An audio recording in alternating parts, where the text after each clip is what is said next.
Well, a man who was expelled from his secondary school as a teenager has now returned as governor and is credited with turning around the school's fortunes. Duane Williams was 14 years old when he got himself into a fight and subsequently was kicked out of Colton Hills Community School in Wolverhampton.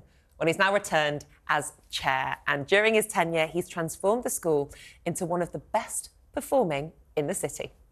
Well, Duane joins us now. Thank you so much for joining us this morning. Can you tell us a little bit about why you were expelled initially from school at the age of 14? Yeah, sure. So I got into altercation with another student over a football match, which resulted in me being permanently excluded. So yeah, it wasn't a good day, but yeah, that's what happened. Duane, one of the things that I think is inspirational, obviously you don't support Wolverhampton Wanderers, that would be ridiculous, but what is great to have you on is there's a lot of people in this country who think they can't achieve something. There's a lot of people who think the system's against them. You got thrown out of school. How old were you? 14. And you come back and you are now a governor of that school. So how'd you do that? What did you do? How did you take that on board? What did you learn about yourself? How did you make a change? Yeah, sure. So obviously my mum set up a children's charity to, again, deal with potentially other children who are on the borderline of getting permanently excluded out of school. And then I actually seen the enormity that was happening around me, that actually it wasn't just me. There's children probably locally and nationally that are probably getting what we'd say is a raw deal. I attended a conference where there was recruiting for a governor, and I said the only school I potentially would go to is Colton Hills. Became a governor there, and actually I could see that I could make change. I mean, the first day I started, there was teachers there that taught me. Did you get any of them sacked? Come on, Duane, you should get rid of the headmaster. You're the governor now, man. He got rid of you. Ruin his life. No. It's about improving lives. And again, you have to remain professional in these things. Of course you do. And it is a message, isn't it? It's a great, great message, because a lot of people, and if something goes wrong in your life, it's easy to go, the world's against me. There's a reason. What you did was you doubled down, you learnt from it, you came back, and you proved you can come back from that stuff, right? Yeah, absolutely. It's about making a change, it's about making a difference. And, it's especially within schools, who's at the epicenter of all communities. And if we can make a change and inspire the future, which are the children of today, then that's what inspires me, and that's what urges me on to make a difference.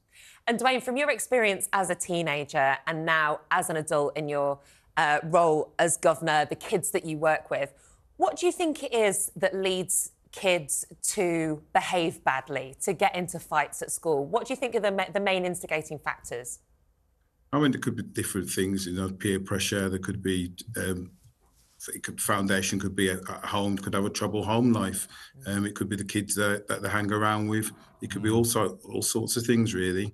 I just think that once you're in school, that you've got to follow the rules and regulations, but often sometimes you can get a raw deal, and you're looking for that support structure and support mechanisms. And if you've got people like myself and the leaders within schools championing you and looking at your potential rather than what you've done within school, then I think that can definitely help.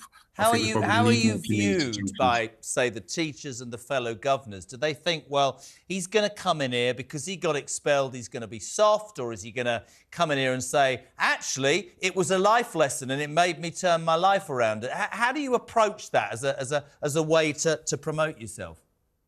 Sure. I think you have to address that. Yes, everybody in life can go the wrong way in life or go down the wrong path. However, I'm here today to help, support and challenge and change, really. And I think everyone involved in my school definitely acknowledges that often we can make mistakes in life, but actually, where are we now? We're a very good school. We've been inspected by Ofsted, and we've got a waiting list. So whilst I didn't have a best upbringing, as in regards to being permanently excluded, we're here now and we're thriving through the education and everything else that we do within Colton Hills.